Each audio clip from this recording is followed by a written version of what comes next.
नमस्कार दोस्तों। जब जीवन के मार्ग पर चलते चलते मन भटक जाए, जब कर्तव्य और भावनाओं के बीच अंतर समझ में न आए और जब मन में प्रश्न उठे कि मैं कौन हूँ, मेरा धर्म क्या है, तब श्री कृष्ण के मुख से निकले दिव्य ज्ञान भगवत गीता हमारे जीवन को राह दिखाती है। भगवत गीता के पहले सार में हमने देखा कि अर्जुन युद्ध भूमि कुरुक्षेत्र में अपने ही सगे संबंधियों को सामने खड़ा देखकर युद्ध न लड़ने का निर्णय लेता है। आज हम सुनेंगे भगवत गीता के सार का अध्याय 2। इसका अनुवाद शुरू होता है। संजय ने कहा, करुणा से भरा हुआ शोक युक्त अर्जुन को देखकर मधुसूदन कृष्ण ने ये शब्द कहे। जब इंसान केवल शरीर को ही सब कुछ मान लेता है तो वह बार बार दुखी होता है, रोता है, शोक करता है। लेकिन यह सब इस बात का संकेत है कि उसे अपने असली आत्मा का ज्ञान नहीं है। भगवत गीता हमें सिखाती है कि आत्मा कभी मरती नहीं है, वह हमेशा अमर रहती है। इसीलिए सच्ची करुणा आत्मा के लिए होती है, केवल शरीर के लिए नहीं। इसमें भगवान श्री कृष्ण को मधुसूदन कहा गया है। मधुसूदन का अर्थ होता है मधु नाम के असुर का वध करने वाला। अर्जुन चाहते थे कि जिस तरह श्री कृष्ण ने उस असुर का वध किया, उसी तरह वे उनके अंदर के अज्ञान रूपी असुर को भी नष्ट कर दें, जो उन्हें उनके कर्तव्य से दूर कर रहा था। भगवान श्री कृष्ण समझाते हैं कि अगर कोई व्यक्ति डूब रहा हो और हम उसके कपड़ों को लेकर रोने लगे तो यह समझदारी नहीं है। पहले इंसान को बचाना जरूरी होता है। उसी तरह जो लोग केवल शरीर के लिए शोक करते हैं और आत्मा को नहीं समझते, वे सच्चे ज्ञान से दूर रहते हैं। अर्जुन एक क्षत्रिय था, उसका कर्तव्य था युद्ध करना, लेकिन मोह और अज्ञान के कारण वे अपने कर्तव्यों से पीछे हटने लगे। तभी भगवान श्री कृष्ण ने भगवत गीता का उपदेश दिया ताकि अर्जुन का शोक समाप्त हो और उसे सही ज्ञान मिल सके। गीता हमें सिखाती है कि जब इंसान निष्काम भाव से कर्म करता है, यानी फल की इच्छा छोड़कर कर्म करता है, तभी उसे आत्मा का सच्चा ज्ञान मिलता है। अगले अनुवाद में श्री कृष्ण ने कहा, हे अर्जुन, तुम्हारे मन में ये सब बातें कैसे आई? यह उस मनुष्य को तनिक भी अनुकूल नहीं है जो जीवन के मूल्य को जानता हो। इससे उच्च लोक की नहीं बल्कि अपयश की प्राप्ति होती है। अर्थात श्री कृष्ण तथा भगवान अलग नहीं है। इसीलिए श्री कृष्ण को संपूर्ण गीता में भगवान ही कहा गया है। परम सत्य का बोध ज्ञान की 3 अवस्थाओं में होता है। परम सत्य को जानने वाले ज्ञानी बताते हैं कि परम सत्य को 3 रूपों से समझा जा सकता है, ब्रह्मा, परमात्मा और भगवान। ये तीनों अलग अलग नहीं हैं, बल्कि एक ही सत्य के भिन्न भिन्न स्तर है। इसे सूर्य के उदाहरण से आसानी से समझा जा सकता है। सूर्य के भी 3 रूप होते हैं, सूर्य का प्रकाश, सूर्य का गोला और सूर्यलोक। जो व्यक्ति केवल सूर्य के प्रकाश को जानता है, उसका ज्ञान सीमित होता है। जो सूर्य के गोले को समझता है, उसका ज्ञान उससे आगे होता है। और जो सूर्यलोक तक पहुंच जाता है, वही सबसे उच्च ज्ञानी माना जाता है। इसी प्रकार जो केवल ब्रह्मा को जानता है, वह परम सत्य का आंशिक ज्ञान रखता है। जो परमात्मा को जानता है, उसका ज्ञान उससे अधिक होता है। और जो भगवान के साक्षात स्वरूप को जान लेता है, वही सबसे उच्च आध्यात्मिक ज्ञानी होता है। तीनों एक ही सत्य हैं, फिर भी उनका अनुभव करने वाले ज्ञानी समान स्तर के नहीं होते।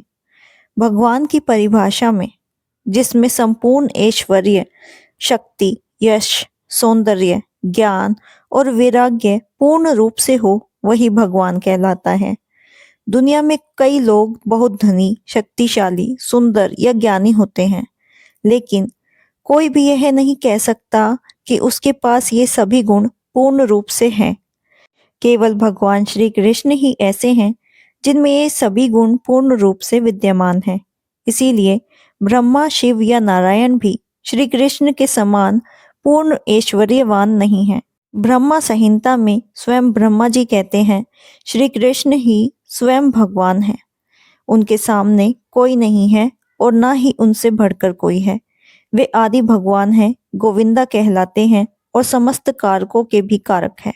भागवत पुराण में भगवान के अनेक अवतारों का वर्णन मिलता है, लेकिन वहां भी श्री कृष्ण को आदि भगवान कहा गया है।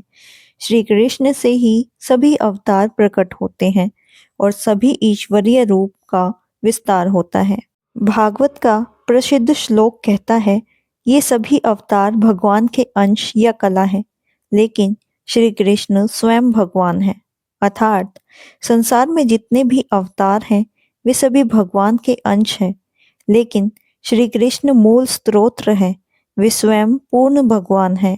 अगला अनुवाद आता है, हे पार्थ पुत्र, इस हीन नपुंसकता को प्राप्त मत हो जाओ, यह तुम्हें शोभा नहीं देती। हे शत्रुओं के दमन करता, अपने मन की शूद्र दुर्लभता को त्याग कर युद्ध के लिए खड़े हो जाओ। यहाँ अर्जुन को प्रथा पुत्र के रूप में संबोधित किया गया है। प्रथा कृष्ण के पिता वासुदेव की बहन थी, अतः कृष्ण के साथ अर्जुन का रक्त संबंध था।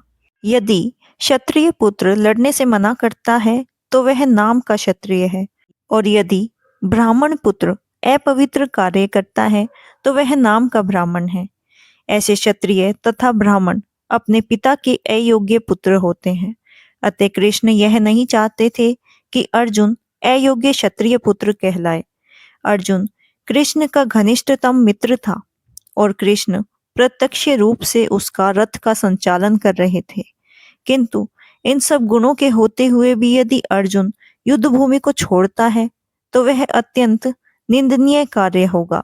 अतः कृष्ण ने कहा कि ऐसी प्रवृत्ति अर्जुन को शोभा नहीं देती। अर्जुन यह तर्क कर सकता है कि वह परम पूज्य भीष्म तथा स्वजनों के प्रति उदार दृष्टिकोण के कारण युद्ध भूमि छोड़ रहा है, लेकिन कृष्ण ऐसी उदारता को केवल दुर्लभता की निशानी मानते हैं।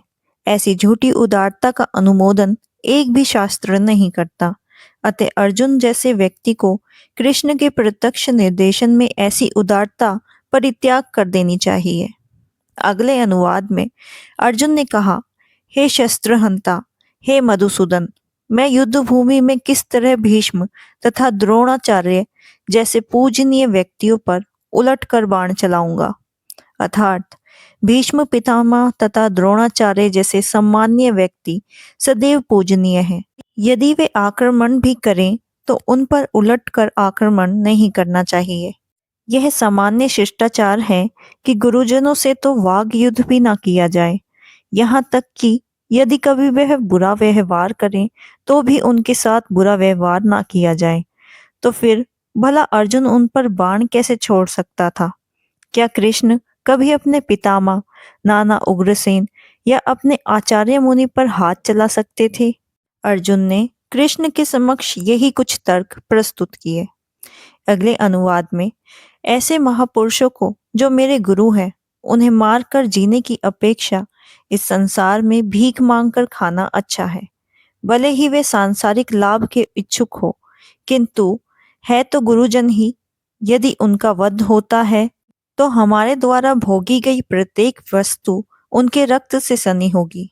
दुर्योधन से आर्थिक सहायता लेने के कारण भीष्म तथा द्रोणाचार्य उसका पक्ष लेने के लिए बाध्य थे, जबकि केवल आर्थिक लाभ से ऐसा करना उनके लिए उचित न था। ऐसी दशा में वे आचार्य का सम्मान खो बैठे थे। किंतु अर्जुन सोचता है कि इसके बावजूद भी है तो वे उसके गुरुजन ही। अतः उनका वध करके भौतिक लाभ के भोग करने का अर्थ होगा रक्त से सने हुए अवशेषों का भोग करना। अगला अनुवाद, हम यह भी नहीं जानते कि हमारे लिए क्या श्रेष्ठ है, उनको जीतना या उनके द्वारा जीते जाना। यदि हम धृतराष्ट्र के पुत्रों का वध कर देते हैं तो हमें जीवित रहने की आवश्यकता नहीं है, फिर भी वे युद्ध भूमि में हमारे समक्ष खड़े हैं। अर्थात अर्जुन की समझ में यह नहीं आ रहा था कि वह क्या करे। युद्ध भूमि में व्यर्थ में खून बहाने का कारण बने, जबकि क्षत्रिय होने के नाते युद्ध करना उसका धर्म है, या फिर वह युद्ध से विमुख होकर भीख मांगकर जीवन यापन करे। यदि वे शत्रुओं पर विजय नहीं पाता तो जीविका का एकमात्र साधन भीख ही रह जाता है। फिर जीत भी तो निश्चित नहीं है, क्योंकि कोई भी पक्ष विजय हो सकता है। यदि उसकी विजय हो भी जाए तो भी यदि धृतराष्ट्र के पुत्र मरते हैं तो उनके बिना रह पाना अत्यंत कठिन हो जाएगा। उस दशा में यह उसकी दूसरी प्रकार की हार होगी। अर्जुन द्वारा व्यक्त इस प्रकार के विचार सिद्ध करते हैं कि वह न केवल भगवान का महान भक्त था, बल्कि वह अपने मन और इंद्रियों पर पूर्ण नियंत्रण रखने वाला था। राज परिवार में जन्म लेकर भी भिक्षा द्वारा जीवित रहने की इच्छा उसकी विरक्ति का दूसरा लक्षण है। ये सारे गुण तथा अपने आध्यात्मिक गुरु श्री कृष्ण के उपदेशों में उसकी श्रद्धा, यह सब मिलकर सूचित करते हैं कि वह सचमुच में पुण्यात्मा था। इस तरह यह निष्कर्ष निकला कि अर्जुन मुक्ति के योग्य था। जब तक इंद्रियां संयमित ना हो, ज्ञान के पद तक पहुंचना कठिन होता है और बिना ज्ञान तथा भक्ति के मुक्ति नहीं होती। अर्जुन अपने भौतिक गुणों के अतिरिक्त इन समस्त देवी गुणों में दक्ष था। अगला अनुवाद आता है। अब मैं अपनी दुर्लभता के कारण अपना कर्तव्य भूल गया हूँ और सारे धैर्य खो चुका हूँ। ऐसी अवस्था में मैं आपसे पूछ रहा हूँ कि जो मेरे लिए उचित हो उसे निश्चित रूप से बताएं। अब मैं आपका शिष्य हूँ और आपका शरणागत हूँ। कृपया मुझे उपदेश दीजिए। यह प्राकृतिक नियम है कि भौतिक कार्यलाभ की प्रणाली ही हर एक के लिए चिंता का कारण है। पग पग पर उलझने मिलती है, अतः प्रामाणिक गुरु के पास जाना आवश्यक है, जो जीवन के उद्देश्यों को पूरा करने के लिए निर्देश दे सके। वैदिक ग्रंथ हमें यह उपदेश देता है कि जीवन की अनचाही उलझनों से मुक्त होने के लिए गुरु के पास जाना चाहिए। ये उलझने उस देव अग्नि के समान है जो किसी के द्वारा लगाए बिना ही भभक उठती है।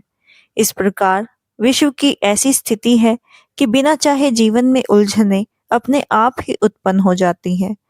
कोई नहीं चाहता कि आग लगे, किंतु फिर भी वह लग जाती है और हम अत्यधिक व्याकुल हो उठते हैं। अतः वैदिक उपदेश देता है कि जीवन की उलझनों का सामना तथा उनके समाधान करने के लिए हमें गुरु के पास जाना चाहिए। भौतिक उलझनों में वही व्यक्ति पड़ता है जो जीवन की वास्तविक समस्याओं को नहीं समझता। उपनिषदों में ऐसे व्याकुल मनुष्य को कृपण कहा है।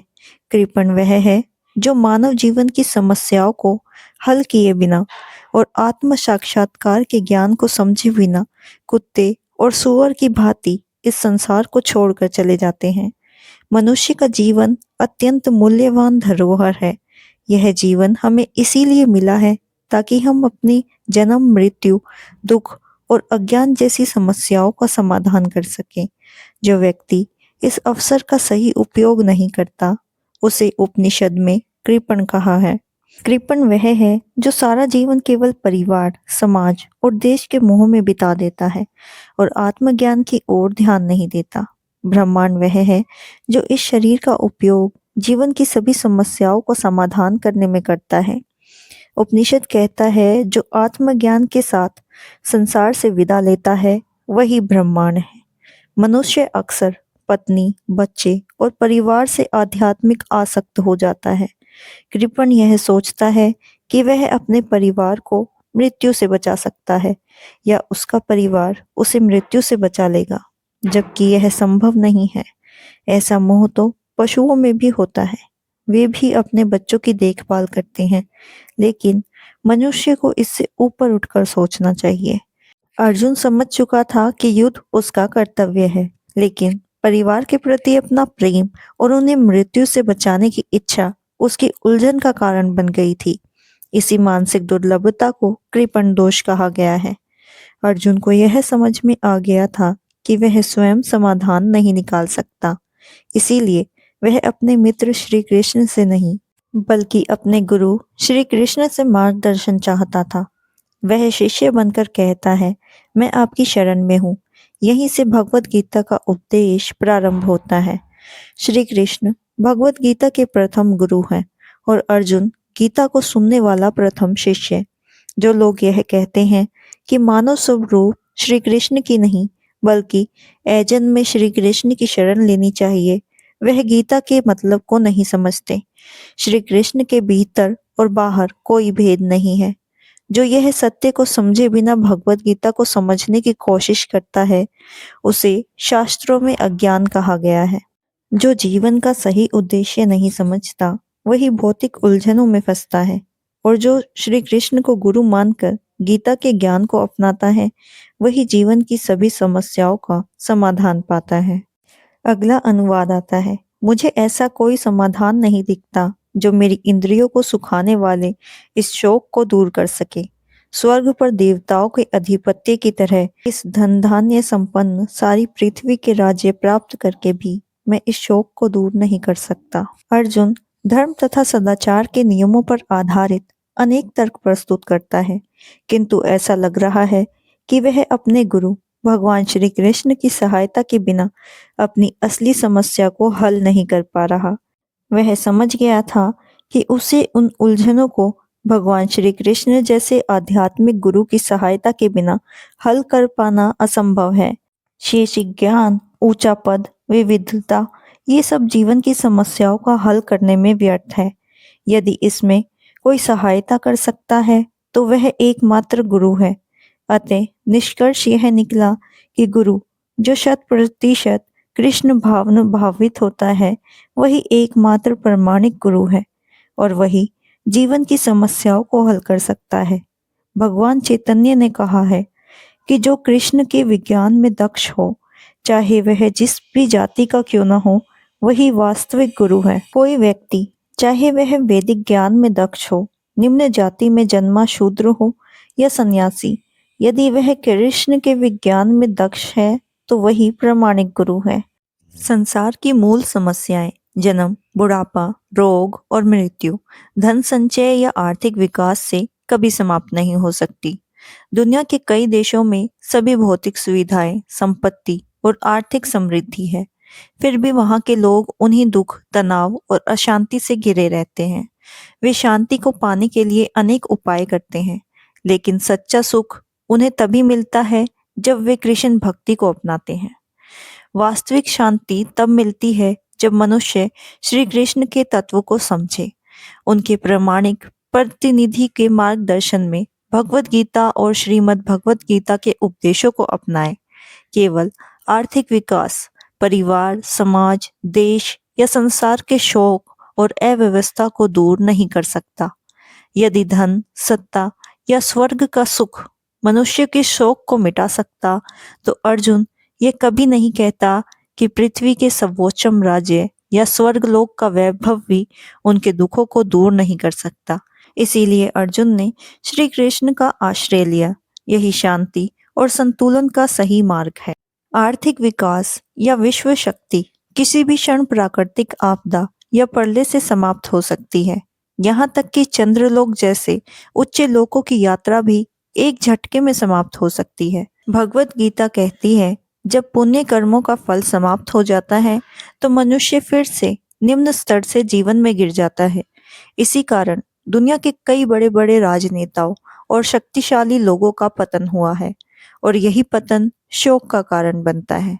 यदि हम जीवन में सदैव के लिए शोक से मुक्त रहना चाहते हैं, तो हमें भी श्री कृष्ण की शरण उसी प्रकार लेनी होगी जैसे अर्जुन ने ली थी। अर्जुन ने श्री कृष्ण से प्रार्थना की कि वे उसकी समस्या का निश्चित समाधान कर दें। यही कृष्ण भक्ति की विधि है, और यही जीवन की सभी समस्याओं का स्थायी समाधान है। अगला अनुवाद आता है। संजय ने कहा, इस प्रकार कहने के बाद शत्रुओं का दमन करने वाला अर्जुन कृष्ण से बोला, हे गोविंदा, मैं युद्ध नहीं करूंगा, और चुप हो गया। इसमें धृतराष्ट्र को यह जानकर बहुत प्रसन्नता हुई कि अर्जुन युद्ध न कर युद्ध भूमि छोड़कर भिक्षाटन करने जा रहा है, किंतु संजय ने उसे पुनः यह कहकर निराश कर दिया कि अर्जुन अपने शत्रुओं को मारने में सक्षम है। यद्यपि कुछ समय के लिए अर्जुन अपने पारिवारिक स्नेह से अभिभूत हो गया था, किंतु उसने शिष्य के रूप में अपने गुरु श्री कृष्ण की शरण ग्रहण कर ली। इससे सूचित होता है कि शीघ्र ही वह इस शोक से निकल जाएगा और आत्म साक्षात्कार के साथ प्रकाशित होकर पुनः युद्ध करेगा। इस तरह धृतराष्ट्र का हर्ष भंग हो गया। इसके बाद अगला अनुवाद आता है। हे धृतराष्ट्र, उस समय दोनों सेनाओं के मध्य शोकमग्न अर्जुन से कृष्ण ने मानो हंसते हुए यह शब्द कहे, अर्थात दो मित्रों के बीच यानी कृष्ण और अर्जुन के बीच वार्तालाप चल रही थी। मित्र के रूप में दोनों का पद समान था, किंतु इनमें से एक स्वेच्छा से दूसरे का शिष्य बन गया। कृष्ण हंस रहे थे क्योंकि उनका मित्र अब उनका शिष्य बन गया था। सबके स्वामी होने के कारण वे सदैव श्रेष्ठ पद पर रहते थे, तो भी भगवान अपने भक्त के लिए सखा, पुत्र या प्रेमी बनना स्वीकार करते हैं। किंतु जब उन्हें गुरु के रूप में स्वीकार कर लिया गया, तो उन्होंने तुरंत गुरु की भूमिका निभाने के लिए शिष्य से गुरु की भांति गंभीरता पूर्वक बातें की, जैसा कि अपेक्षा की जाती है। ऐसा प्रतीत होता है कि गुरु तथा शिष्य की यह बातें दोनों सेनाओं के बीच उपस्थित हुई, जिसे सारे लोग लाभान्वित हुए। अतः भगवत गीता का संवाद किसी एक व्यक्ति, समाज या जाति के लिए नहीं, बल्कि सभी के लिए है, और उसे सुनने के लिए शत्रु या मित्र समान रूप से अधिकारी है। अगला अनुवाद आता है। श्री भगवान ने कहा, तुम पंडित्य पूर्ण वचन कहते हुए उनके लिए शोक कर रहे हो जो शोक करने योग्य नहीं है। जो विद्वान होते हैं वो ना तो जीवित के लिए और ना ही मृत के लिए शोक करते हैं। भगवान ने तत्काल गुरु का पद संभाला और अपने शिष्य को अप्रत्यक्ष मूर्ख कहकर डांटा।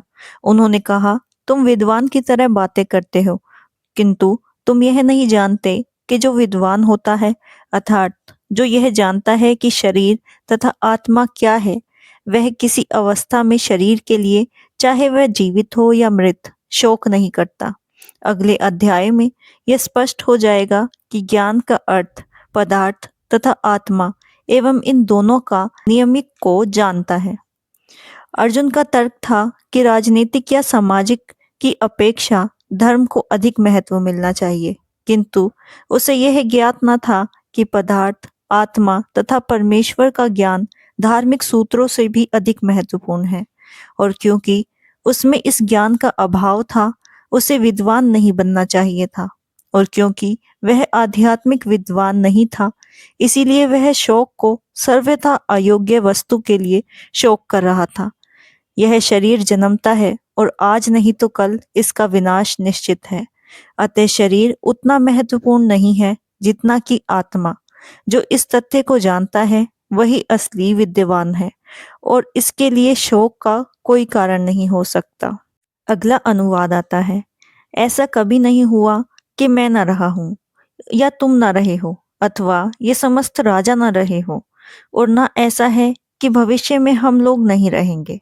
अर्थात वेदों में तथा त्रेतर उपनिषदों में यह कहा गया है कि जो श्री भगवान असंख्यक जीवों के कर्म फल के अनुसार उनको अपनी अपनी परिस्थितियों में पालक है, वही भगवान अंश रूप में हर जीव के हृदय में वास करते हैं। केवल साधु पुरुष जो एक ही ईश्वर को भीतर बाहर से देख सकते हैं, पूर्ण एवं शाश्वत शांति को प्राप्त होते हैं।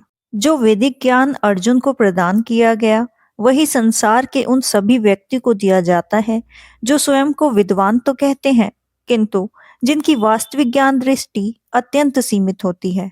भगवान स्पष्ट रूप से कहते हैं कि वे स्वयं, अर्जुन तथा युद्ध भूमि में एकत्रित सभी राजा शाश्वत प्राणी हैं। इन जीवों की बुद्धि तथा मुक्ति अवस्थाओं में भगवान ही उनके एकमात्र पालक हैं। भगवान परम पुरुष हैं तथा अर्जुन और वहां उपस्थित सभी राजा शाश्वत पुरुष हैं। ऐसा नहीं है कि भूतकाल में उनका अस्तित्व नहीं था, और ऐसा भी नहीं है कि भविष्य में इनका अस्तित्व समाप्त हो जाएगा। उनका अस्तित्व भूतकाल में था, वर्तमान में है और भविष्य में भी रहेगा। इसीलिए किसी के लिए शोक करने का कोई कारण ही नहीं है।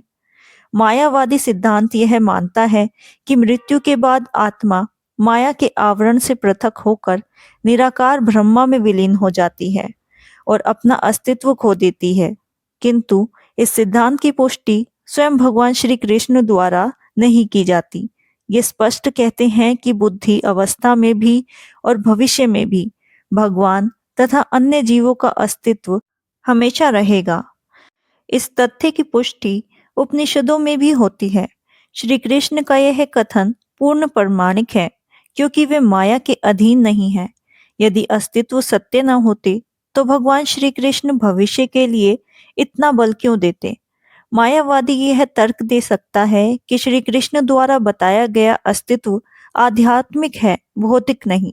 किंतु तब भी श्री कृष्ण अपने अस्तित्व की पहचान कैसे कराते हैं? वे भूतकाल, वर्तमान और भविष्य तीनों में अपना अस्तित्व की पुष्टि करते हैं। उन्होंने अनेक प्रकार से अपने अस्तित्व को सिद्ध किया है और यह भी घोषित किया है कि निराकार ब्रह्मा उनके अधीन है। श्री कृष्ण सदा सर्वदा अपने अस्तित्व को बनाए रखते हैं। यदि उन्हें एक सामान्य व्यक्ति मान लिया जाए तो भगवत गीता की कोई महत्वता नहीं रह जाती। एक साधारण व्यक्ति मनुष्य के चार दोषों के कारण पूर्ण और शुद्ध ज्ञान देने में सक्षम नहीं हो सकता, जबकि गीता ऐसे समस्त संसारिक साहित्य से ऊपर है।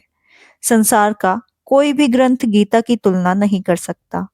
यदि श्री कृष्ण को सामान्य व्यक्ति मान लिया जाए तो गीता की सारी महत्वता नष्ट हो जाती है। अगला अनुवाद। जिस प्रकार शरीरधारी आत्मा इस शरीर में बाल अवस्था से युवा अवस्था में और फिर वृद्ध अवस्था में निरंतर अग्रसर होती रहती है, इसी प्रकार मृत्यु होने पर आत्मा दूसरे शरीर में चली जाती है। धीर व्यक्ति ऐसे परिवर्तन से मोह को प्राप्त नहीं होता। अर्थात प्रत्येक जीव एक आत्मा है। वह प्रतिक्षण अपना शरीर बदलती रहती है, कभी बालक के रूप में, कभी युवा तथा कभी वृद्ध पुरुष के रूप में। तो भी आत्मा वहीं रहती है, उसमें कोई परिवर्तन नहीं होता। यह आत्मा मृत्यु होने पर एक शरीर बदलकर दूसरे शरीर में चली जाती है और क्योंकि अगले जन्म में इसको शरीर मिलना तय है, चाहे वह शरीर आध्यात्मिक हो या भौतिक। अतः अर्जुन के लिए न तो भीष्म न ही द्रोणाचार्य के लिए शोक करने का कोई कारण था, अपितु उसे तो प्रसन्न होना चाहिए कि वह अपने पुराने शरीर को बदलकर नया शरीर ग्रहण करेंगे और इस तरह वह नई शक्ति प्राप्त करेंगे। ऐसे शरीर परिवर्तन से जीवन में किए गए कर्मों के अनुसार नाना प्रकार के सुख भोगना या कष्टों का उल्लेख होता है। क्योंकि भीष्म वह द्रोणाचार्य साधु पुरुष थे, इसीलिए अगले जन्म में उन्हें आध्यात्मिक शरीर प्राप्त होंगे, नहीं तो कम से कम उन्हें स्वर्ग में भोग करने के अनुरूप शरीर तो प्राप्त होंगे ही। अतः दोनों ही दशाओं में शोक का कोई कारण ही नहीं था। जिस मनुष्य को व्यष्टि आत्मा, परमात्मा तथा भौतिक और आध्यात्मिक प्राकृतिक का रूप पूर्ण ज्ञान हो, वह धीर कहलाता है। ऐसे मनुष्य कभी भी शरीर परिवर्तन द्वारा ठगा नहीं जाता। अगला अनुवाद। हे कुंती पुत्र, सुख तथा दुख का उदय तथा कालकर्म में उनका अंतर्धीन होना सर्दी तथा गर्मी की ऋतुओं के आने जाने के समान है। हे भरतवंशी, वे इंद्रिय बोध से उत्पन्न होता है और मनुष्य को चाहिए कि वह अविचल भाव से उसको सहन करना सीखे। अर्थात कर्तव्य निर्वाह करते हुए मनुष्य को सुख तथा दुख के आने जाने को सहन करने का अभ्यास करना चाहिए। वैदिक आदेश अनुसार मनुष्य को जनवरी फरवरी के महीने में प्रातःकाल स्नान करना चाहिए। उस समय अत्यधिक ठंड पड़ती है, किंतु जो धार्मिक नियमों का पालन करने वाला है वह स्नान करने में तनिक भी झिझकता नहीं। इसी प्रकार एक गृहिणी भीषण से भीषण गर्मी की ऋतु में भोजन पकाने में हिचकती नहीं। जलवायु संबंधित असुविधाएं होते हुए भी मनुष्य को अपना कर्तव्य निभाना होता है। इसी प्रकार युद्ध करना एक क्षत्रिय का धर्म है। अतः उसे अपने किसी मित्र या परिजन से भी युद्ध करना पड़े तो उसे अपने धर्म से विचलित नहीं होना चाहिए। मनुष्य को ज्ञान प्राप्त करने के लिए धर्म के विधि विधानों का पालन करना होता है, क्योंकि ज्ञान तथा भक्ति से ही मनुष्य अपने आप को माया के बंधनों से छुड़ा सकता है। अर्जुन को जिन दो नामों से संबोधित किया गया वो भी महत्वपूर्ण है। कौनत्य कहकर संबोधित करने से यह प्रकट होता है कि वह अपनी माता की ओर से संबंधित है और भारत कहने से उसके पिता की ओर से संबंध प्रकट होता है। दोनों ओर से उसको महान विरासत प्राप्त है और इसके फलस्वरूप उस पर उत्तरदायित्व तो आ पड़ता है। अतः अर्जुन युद्ध से विमुख नहीं हो सकता। अगला अनुवाद।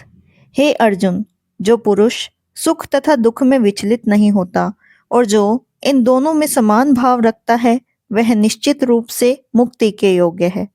अर्थात जो व्यक्ति आत्म साक्षात्कार की उच्च अवस्था को प्राप्त हो और जो सुख तथा दुख के प्रहारों को समान भाव से सह सकता है वह निश्चित ही मुक्ति के योग्य है। वर्ण शर्म धर्म की चौथी अवस्था अर्थात संन्यास आश्रम कष्ट साध्य अवस्था है, किंतु जो अपने जीवन को सचमुच में पूर्ण बनाना चाहता है वह समस्त कठिनाइयों के होते हुए भी संन्यास आश्रम अवश्य ग्रहण करता है। ये कठिनाइयाँ पारिवारिक संबंध विच्छेदन करने तथा पत्नी और संतान से संबंध तोड़ने के कारण उत्पन्न होती है, किंतु यदि कोई इन कठिनाइयों को सह लेता है तो उसको आत्म साक्षात्कार का पथ मिल जाता है। अतः अर्जुन को क्षत्रिय धर्म निर्वाह में दृढ़ रहने के लिए कहा जा रहा है। भले ही स्वजनों या अन्य प्रिय व्यक्तियों के साथ युद्ध करना कितना ही कठिन क्यों ना हो। भगवान चैतन्य ने 24 वर्ष की उम्र में ही संन्यास ग्रहण कर लिया था, जबकि उन पर आश्रित उनकी तरुण पत्नी तथा वृद्ध माँ की देखभाल करने वाला अन्य कोई नहीं था। तो भी उन्होंने संन्यास ग्रहण किया और अपने कर्तव्य पालन में स्थिर बने रहे। भवबंधनों से मुक्ति पाने का यही एकमात्र उपाय है। अगला अनुवाद।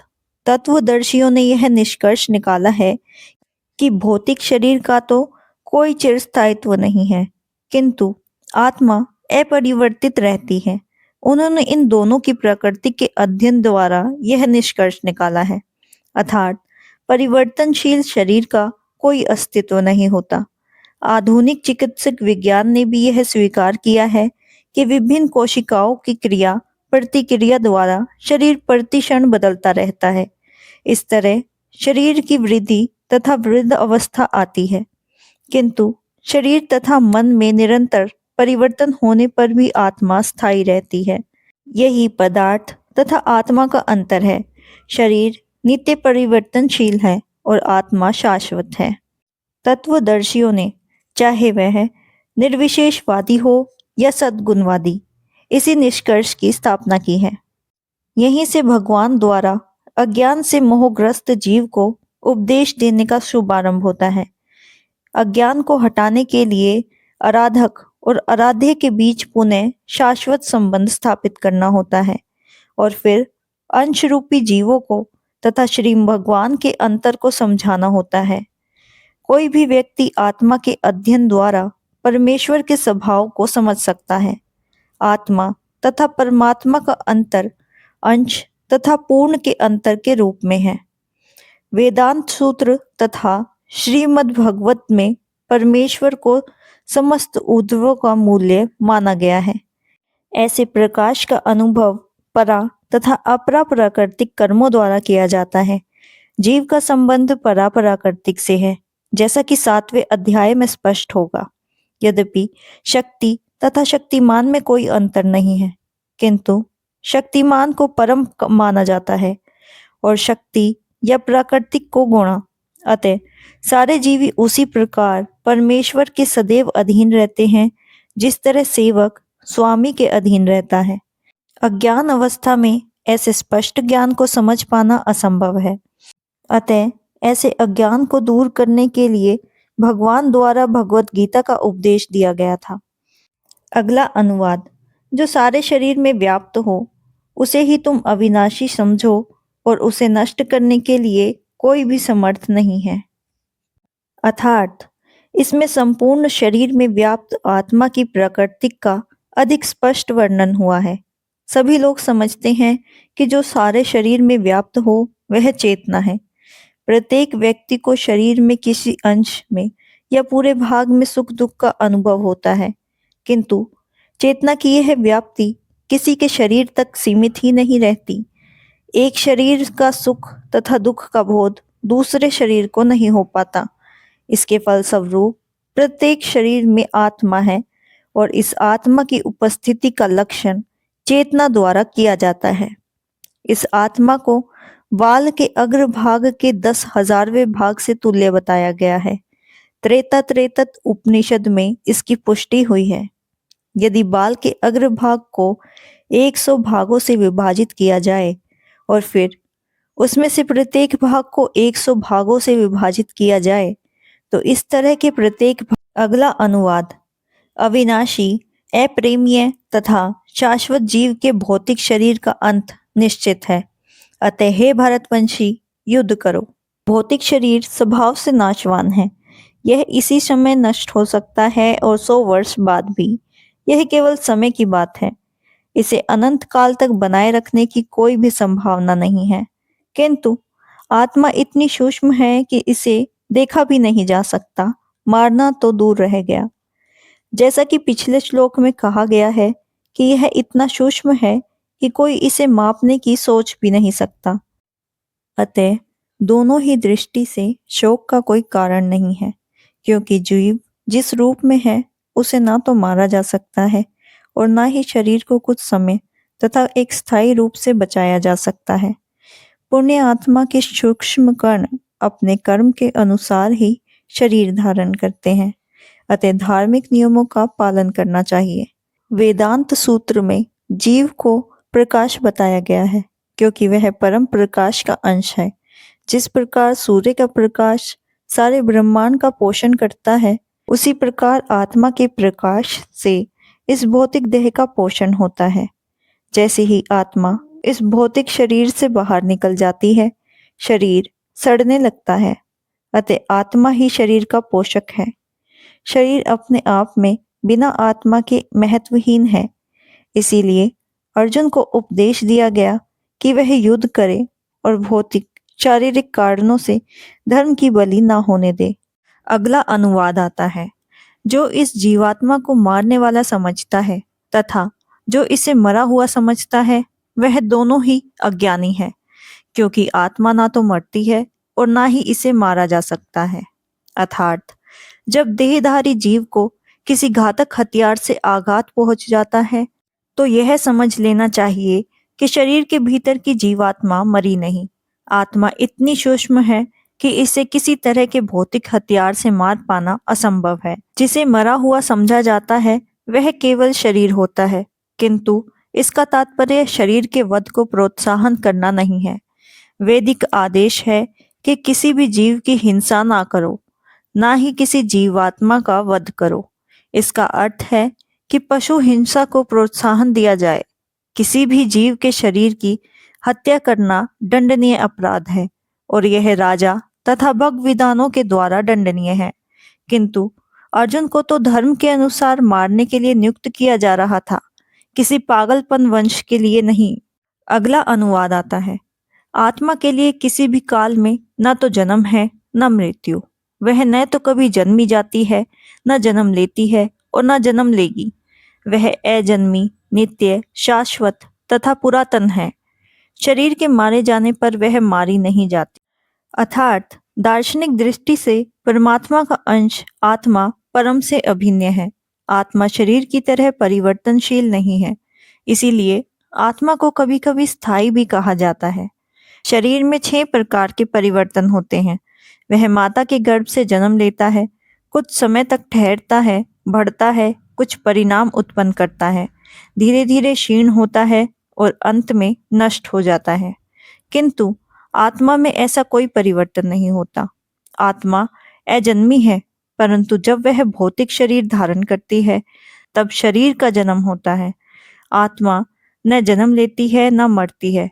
जिसका जन्म होता है उसकी मृत्यु भी होती है, किंतु क्योंकि आत्मा का जन्म नहीं होता, इसीलिए उसका न भूत है, न वर्तमान और न ही भविष्य। वह नित्य, शाश्वत और सनातन है, अर्थात उसके अस्तित्व का कोई प्रारंभ नहीं है। हम शरीर के प्रभाव में आकर आत्मा के जन्म और मृत्यु का इतिहास खोजते हैं, जबकि आत्मा शरीर की तरह कभी बूढ़ी नहीं होती। इसीलिए बूढ़े व्यक्ति में अपने भीतर बालकाय और युवावस्था की अनुभूति होती है। शरीर में होने वाले परिवर्तन का आत्मा पर कोई प्रभाव नहीं पड़ता। आत्मा किसी वृक्ष या अन्य भौतिक वस्तुओं की तरह न तो क्षीण होती है और न ही नष्ट होती है। आत्मा की कोई प्रवृत्ति नहीं होती। शरीर की उत्पत्ति से संतान होती है और वे भी अलग अलग आत्माएं होती हैं। शरीर के कारण वे किसी न किसी का संतान प्रतीत होती है। शरीर की वृद्धि आत्मा की उपस्थिति के कारण होती है, पर आत्मा की ना कोई वृत्ति होती है और ना ही उसमें कोई परिवर्तन होता है। इस प्रकार आत्मा शरीर के छहों प्रकार के परिवर्तनों से पूर्णतः मुक्त है। अगला अनुवाद आता है। हे पार्थ, जो व्यक्ति यह जानता है कि आत्मा अविनाशी, अजन्मी, शाश्वत तथा अव्यय है, वह भला किसी को कैसे मरवा सकता है या मार सकता है। अर्थात प्रत्येक वस्तु की समुचित उपयोगिता होती है और जो ज्ञानी होता है वह यह जानता है कि किसी वस्तु का कहाँ और कैसे प्रयोग किया जाए। इस प्रकार हिंसा की भी अपनी उपयोगिता होती है और इसका उपयोग इसे जानने वाले पर निर्भर करता है। जबकि हत्या करने वाले व्यक्तियों को न्याय संहिता के अनुसार दंड दिया जाता है, किंतु न्यायाधीश को दोषी नहीं ठहराया जा सकता, क्योंकि वह न्याय संहिता के अनुसार ही दूसरे व्यक्ति पर हिंसा किए जाने का आदेश देता है। मनुष्य की विधि ग्रंथ मनु संहिता में इसका समर्थन किया गया है कि हत्यारे को दंड देना चाहिए, जिससे उसे अगले जीवन में अपना पाप कर्म भोगना न पड़े। अतः राजा द्वारा हत्यारे को फांसी का दंड एक प्रकार का लाभपत्र है। इस प्रकार जब कृष्ण युद्ध करने का आदेश देते हैं तो यह समझ जाना चाहिए कि यह हिंसा परम न्याय के लिए है, और इस तरह अर्जुन को इस आदेश का पालन यह समझकर करना चाहिए कि कृष्ण के लिए किया गया युद्ध हिंसा नहीं है, क्योंकि मनुष्य या दूसरे शब्दों में कहें तो आत्मा को मारा नहीं जा सकता। अतः न्याय के लिए हिंसा की अनुमति है। कृष्ण के आदेश पर अर्जुन द्वारा किए जाने वाला युद्ध पूरे ज्ञान के साथ हो रहा है, इसीलिए उसमें पाप फल की संभावना नहीं है। अगला अनुवाद। जिस प्रकार मनुष्य पुराने वस्त्रों को त्याग कर नए वस्त्र धारण करता है, उसी प्रकार आत्मा पुराने तथा वृद्ध शरीर को त्याग कर नया भौतिक शरीर धारण करती है। आत्मा द्वारा शरीर का परिवर्तन एक स्वीकार करने वाला तथ्य है। आधुनिक विज्ञान, जो आत्मा के अस्तित्व पर विश्वास नहीं करते, पर साथ ही दिल से शक्ति साधना की व्याख्या भी नहीं कर पाते, उन परिवर्तनों को स्वीकार करने को बाध्य है। जो बालकाय से कुमार अवस्था और फिर वृद्ध अवस्था में रहते हैं, वृद्ध अवस्था से ही परिवर्तन दूसरे शरीर में स्थानांतरित हो जाता है। एक आत्मा का दूसरे शरीर में स्थानांतरण परमात्मा की कृपा से ही संभव हो पाता है। परमात्मा आत्मा की इच्छाओं की पूर्ति उस तरह करते हैं जिस प्रकार एक मित्र दूसरे मित्र की इच्छा की पूर्ति करता है। त्रेता उपनिषदों में आत्मा तथा परमात्मा की उपमा दो मित्र पक्षियों से दी गई है, जो एक ही वृक्ष पर बैठते हैं। उनमें से एक पक्षी वृक्ष पर बैठा फल खा रहा है और दूसरा पक्षी अपने मित्र को देख रहा है। यद्यपि दोनों पक्षी समान गुण वाले हैं, किंतु इनमें से एक भौतिक वृक्ष के फलों पर मोहित है, किंतु दूसरा अपने मित्र की कार्यकलापों का साक्षी मात्र है। कृष्ण साक्षी पक्षी है और अर्जुन फल भोक्ता पक्षी। यद्यपि दोनों मित्र हैं, किंतु फिर भी एक स्वामी है, दूसरा सेवक। आत्मा द्वारा इस संबंध की विस्मृति ही उसको एक वृक्ष से दूसरे वृक्ष पर जाने या एक शरीर से दूसरे शरीर में जाने का कारण है। जीवात्मा शरीर रूपी वृक्ष पर अत्यधिक संघर्षशील है, किंतु जैसे ही वह दूसरे पक्षी को परम गुरु के रूप में स्वीकार करता है, जिस प्रकार अर्जुन ने श्री कृष्ण का उपदेश ग्रहण करने के लिए स्वेच्छा से उनकी शरण ग्रहण की, वैसे ही परतंत्र पक्षी तुरंत सारे शोकों से मुक्त हो जाता है। अगला अनुवाद। यह आत्मा ना तो कभी किसी शस्त्र द्वारा खंड खंड की जा सकती है, न अग्नि द्वारा जलाई जा सकती है, न जल द्वारा भिगोई जा सकती है, न वायु द्वारा सुखाई जा सकती है। अर्थात सारे हथियार, तलवार, अग्नि यंत्र, वर्षा के अस्त्र, चक्रवात आदि आत्मा को मारने में असमर्थ है। इस बात से ऐसा भी प्रतीत होता है कि आधुनिक अग्नि शस्त्र के अतिरिक्त मिट्टी, जल, वायु, आकाश आदि के भी अनेक प्रकार के हथियार होते थे। यहाँ तक कि आधुनिक युग में नाभिकीय हथियारों की गणना भी अग्निशास्त्र में की जाती है, किंतु पूर्व काल में विभिन्न पार्थिव तत्वों से बने हुए हथियार होते थे। अग्निशस्त्र का सामना जल के हथियारों से किया जाता था, जो आधुनिक विज्ञान के लिए अज्ञात है। आधुनिक विज्ञान को चक्रवात हथियारों का भी पता नहीं है। जो भी हो, आत्मा को ना तो कभी खंड खंड किया जा सकता है, ना ही कभी वैज्ञानिक हथियारों से उनका संहार किया जा सकता है, चाहे उनकी संख्या कितनी भी क्यों ना हो। अगला अनुवाद आता है। हे भरतवंशी, शरीर में रहने वाले का कभी भी वध नहीं किया जा सकता, अतः तुम्हें किसी भी जीव के लिए शोक करने की आवश्यकता नहीं है। अर्थात अब भगवान आत्मा के विषय में अपना उपदेश समाप्त कर रहे हैं। अमर आत्मा का अनेक प्रकार से वर्णन करते हुए भगवान कृष्ण ने आत्मा को अमर तथा शरीर को नाशवान सिद्ध किया है। अतः क्षत्रिय होने के नाते अर्जुन को इस भय से कि युद्ध से उसके पितामह भीष्म तथा गुरु द्रोणाचार्य मर जाएंगे, अपने कर्तव्य से विमुख नहीं होना चाहिए। कृष्ण को प्रमाण मानकर भौतिक देह से भिन्न आत्माओं का पृथक अस्तित्व स्वीकार करना ही होगा। यह नहीं कि आत्मा जैसी कोई वस्तु नहीं होती, यह है कि जीवन के लक्षण रसायनों के अंत क्रियाओं के फलस्वरूप एक विशेष अवस्था में प्रकट होते हैं। यद्यपि आत्मा अमर है, किंतु इससे हिंसा का प्रोत्साहन नहीं किया जाता। फिर भी युद्ध के समय हिंसा का निषेध नहीं किया जा सकता, क्योंकि तब इसकी आवश्यकता रहती है। ऐसी आवश्यकता को भगवान की आज्ञा के आधार पर उचित ठहराया जा सकता है, खुद की इच्छा से नहीं। हे पार्थ, वे क्षत्रिय सुखी रहते हैं जिन्हें ऐसे युद्ध के अवसर अपने आप प्राप्त होते हैं, जिससे उनके लिए स्वर्ग लोक के द्वार खुल जाते हैं। अर्थात विश्व के परम गुरु भगवान कृष्ण अर्जुन की इस बात पर निंदा करते हैं जब वह कहता है कि उसे इस युद्ध में कुछ भी लाभ नहीं दिख रहा, ये तो नर्क में जाने के समान है। अर्जुन के द्वारा ऐसे शब्द अज्ञानता की निशानी थे। वह अपने सर्वधर्म के आचरण में अहिंसक बनना चाह रहा था, किंतु एक क्षत्रिय के लिए युद्ध भूमि में स्थिर होकर इस प्रकार की अहिंसक बनना मूर्खता का दर्शन है। पराशर स्मृति में व्यासदेव के पिता पराशर ने कहा है, क्षत्रिय का धर्म है कि वह सभी कलेशों से नागरिकों की रक्षा करे, इसीलिए उसे शांति तथा व्यवस्था बनाए रखने के लिए हिंसा करनी पड़ती है। अतः उसे शत्रु राजाओं के सैनिकों की जीत कर धर्मपूर्वक संसार पर राज्य करना चाहिए। अगला अनुवाद। किंतु यदि तुम युद्ध करने के सर्वधर्म को संपन्न नहीं करते हो, तो तुम्हें निश्चित रूप से अपने कर्तव्य की उपेक्षा करने का पाप लगेगा और तुम योद्धा के रूप में भी अपना यश खो दोगे। अर्थात अर्जुन एक योद्धा था जिसने शिव आदि अनेक देवताओं से युद्ध करके यश अर्जित किया था।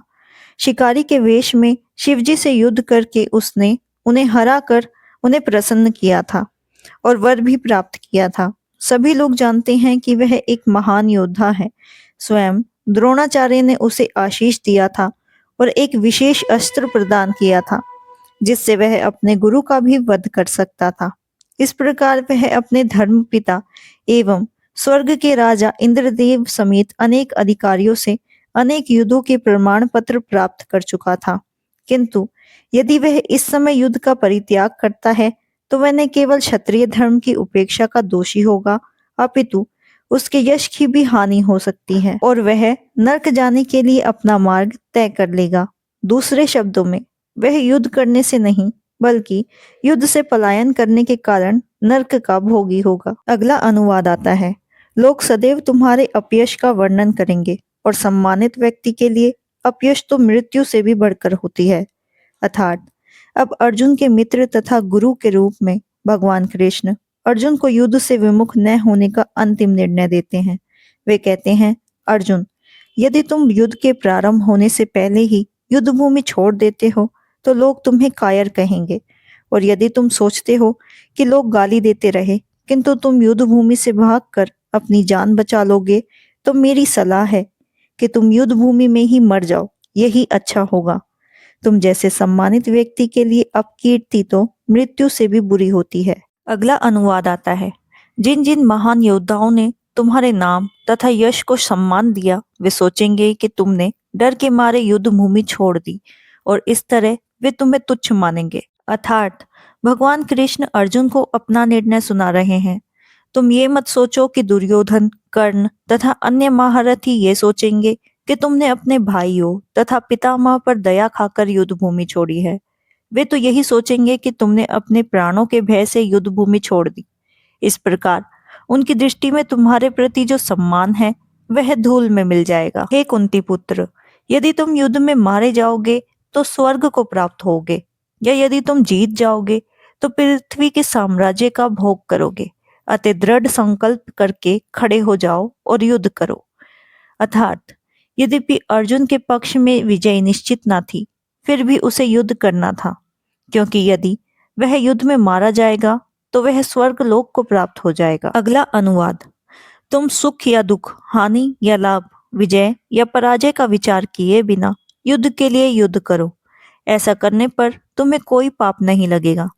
अर्थात अब भगवान कृष्ण प्रत्यक्ष रूप से कहते हैं कि अर्जुन को युद्ध के लिए युद्ध करना चाहिए, क्योंकि यह उनकी इच्छा है। कृष्ण के कार्यों में सुख या दुख, हानि या लाभ, जय या पराजय के कोई महत्व नहीं दिया जाता। दिव्य चेतना तो यही होगी कि हर कार्य कृष्ण के नियमित अनुसार किया जाए। अतः भौतिक कार्यों का कोई बंधन नहीं होता है। जो कोई सतोगुण या रजोगुण के अधीन होकर अपनी इंद्रियों के लिए कर्म करता है, उसे अच्छे या बुरे फल प्राप्त होते हैं, किंतु जो भगवान की इच्छाओं के अनुसार कार्य करता है उसे निश्चित ही स्वर्गलोक की प्राप्ति होती है। अगला अनुवाद। हे अर्जुन, जय अथवा पराजय की समस्त आसक्ति त्याग कर समभाव से अपना कर्म करो। ऐसी समानता योग्य कहलाती है। कृष्ण अर्जुन से कहते हैं कि वह योग में स्थिर होकर कर्म करे। और योग क्या है? योग का अर्थ है सदैव चंचल रहने वाली इंद्रियों को वश में रखते हुए अपने मन को एकाग्र करना। और परम तत्व कौन है? भगवान ही परम तत्व है। और क्योंकि वे स्वयं अर्जुन को युद्ध करने के लिए कह रहे हैं, अतः अर्जुन को युद्ध करने के फल से कोई भी फर्क नहीं पड़ना चाहिए। जय या पराजय कृष्ण के लिए विचारणीय है। अर्जुन को तो बस कृष्ण के निर्देश के अनुसार कर्म करना है। कृष्ण के निर्देश का पालन ही वास्तविक योग है। अगला अनुवाद। जब तुम्हारा मन वेदों की अलंकारमय भाषा से विचलित ना हो और वह आत्म साक्षात्कार की समाधि में स्थित हो जाए, तब तुम्हें दिव्य चेतना प्राप्त हो जाएगी। अर्थात कोई समाधि में है, इस कथन का अर्थ यह होता है कि वह पूर्ण कृष्ण भाव में है। अर्थात उसने पूर्ण समाधि में ब्रह्मा, परमात्मा तथा भगवान को प्राप्त कर लिया है। आत्म साक्षात्कार की सर्वोच्च सिद्धि यह जान लेना है कि मनुष्य कृष्ण का आश्वस्त दास है और उसका एकमात्र कर्तव्य कृष्ण में अपने सारे कर्म करना है। कृष्ण भाव व्यक्ति या भगवान में एक निष्ठ भक्ति को न तो वेदों में अलंकारमय वाणी से विचलित होना चाहिए और न ही स्वर्ग जाने के उद्देश्य से सकाम कर्मों में प्रवृत्त होना चाहिए। अगला अनुवाद। अर्जुन ने कहा, हे कृष्ण, आध्यात्म में लीन चेतना वाले व्यक्ति के क्या लक्षण हैं? वे कैसे बोलते हैं तथा उनकी भाषा क्या है? वे किस तरह बैठते और चलते हैं?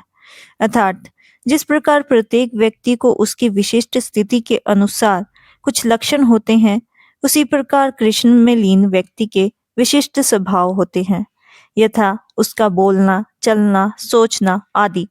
जिस प्रकार धनी पुरुष के कुछ लक्षण होते हैं जिनसे वह धनवान जाना जाता है, जिस तरह रोगी अपने रोग के लक्षणों के कारण जाना जाता है या विद्वान अपने गुणों के द्वारा जाना जाता है, उसी तरह कृष्ण की दिव्य चेतना से युक्त व्यक्ति अपने विशिष्ट लक्षणों के कारण जाना जाता है। इन लक्षणों को भगवत गीता से जाना जा सकता है, किंतु सबसे महत्वपूर्ण बात तो यह है कि कृष्ण भाव में लीन व्यक्ति कैसे बोलता है, क्योंकि वाणी ही किसी भी मनुष्य का सबसे महत्वपूर्ण गुण होता है। कहा जाता है कि मूर्ख का पता तब तक नहीं लगता जब तक वह बोलता नहीं। एक बने ठने मूर्ख व्यक्ति का पता तब तक नहीं चलता जब तक वह बोले नहीं, किंतु बोलते ही उसका यथार्थ रूप प्रकट हो जाता है। कृष्ण भाव में लीन व्यक्ति का सर्वप्रथम लक्षण यह है कि वह केवल कृष्ण तथा उन्हीं से संबंधित विषयों पर बात करता है। फिर तो अन्य लक्षण स्वयं प्रकट हो जाते हैं। अगला अनुवाद। इस भौतिक जगत में जो व्यक्ति ना तो शुभ की प्राप्ति से हर्षित होता है और ना अशुभ की प्राप्त होने पर उसे घृणा होती है, वह पूर्ण ज्ञान में स्थिर होता है। अर्थात भौतिक जगत में सदा ही कुछ न कुछ उथल पुथल चलती रहती है।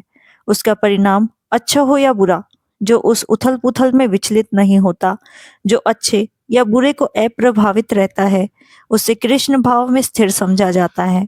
जब तक मनुष्य इस भौतिक संसार में है, तब तक अच्छाई या बुराई की संभावना रहती है, क्योंकि यह सांसारिक मोह माया से पूर्ण है।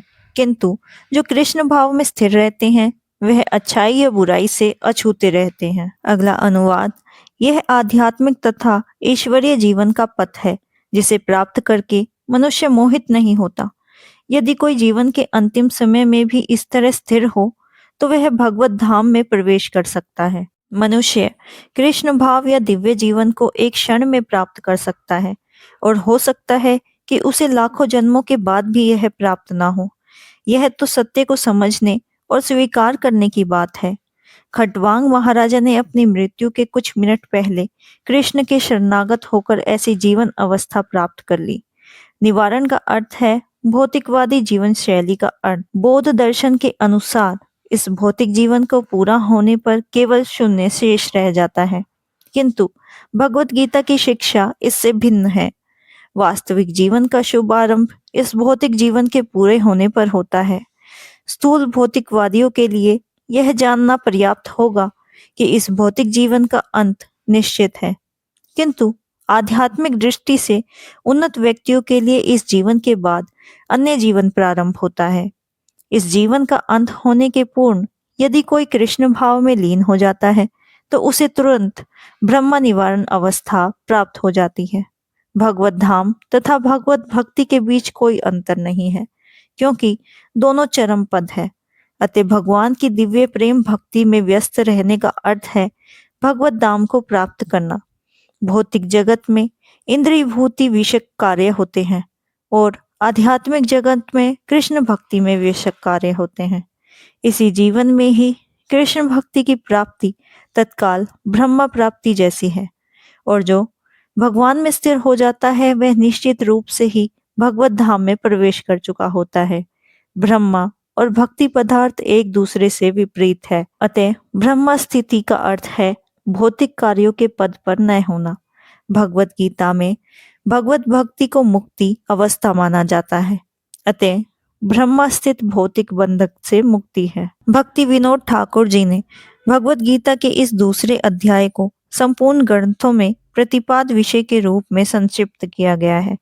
भगवत गीता के प्रतिपाद है कर्मयोग, ज्ञान योग तथा भक्ति योग। इस दूसरे अध्याय में कर्मयोग तथा ज्ञान योग की स्पष्ट व्याख्या हुई है, एवं भक्ति योग की भी झांकी दे दी गई है। इस प्रकार श्रीमद् भगवत गीता के दूसरे अध्याय गीता के सार का भक्ति वेदांत तात्पर्य पूर्ण हुआ।